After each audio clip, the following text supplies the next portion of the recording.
Kwanza nashukuru Mwenyezi Mungu kucheza mechi salama. La pili kwanza ni wapongeze wachezaji wangu.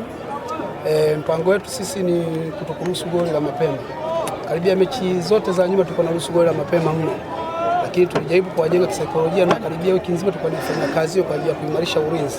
Na hiyo walitaweza kutekeleza mpaka tunaenda kipindi cha kwanza ikawa bila. Tulifunga goli kipindi cha pili ni kutokana na jinsi kabla zile mgwenda walizidi kuchoka. Yote kwa yote imetokea, lakini kwa sio mpango wetu kulingana na nafasi ambayo tuko nayo. Tulikuwa tunahitaji sana hizo kwa tatu, angalau tukipata tatu basi tupate moja. Kwa plani yenu pengine kwa sasa kuelekea michezo inayofuata ni ipi? Plani yetu kwa sasa ni kila mchezo kwetu ni finali. Lazima tushinde na lengo la KMC, malengo ya KMC lazima tusalie ligi kuu. Hiyo ndio malengo. Mlionekana kucheza mpira mzuri, lakini kitu ambacho kilionekana ni kushinda kutengenezwa kwa nafasi. Pengine hili umeliona na linakwenda kufanya kazi.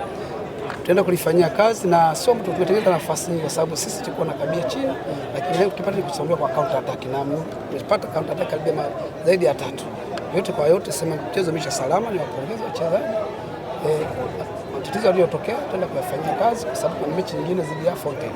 Lakini matarajio ni kwamba mechi inayokuja kuanzia sasa, kila mechi ile mbele yetu sisi ni finali. Unaona KMC kisalia ligi kuu? Malengo ya KMC ni kusalia ligi kuu. Hilo unaliona. Pengine kocha, labda wachezaji wako wanaonekana watoshelezi kwenye mahitaji ya michezo au shida ni ipi kwa wewe kama ulivyoigundua? Wachezaji mimi wanatekeleza, wanatosheleza kabisa kwenye kupambana. Mnaona mechi ilivyokuwa. Cha msingi sasa ni upepo tu mbaya uliopita. Au pengine labda hawapati maelekezo? Yote kwa yote sema kufuata maelekezo, ndio maana mpaka ndio kwamba tumeruhusu goli kwa ajili ya kabla hivyo ende kwenda intensity zidi kuchoka.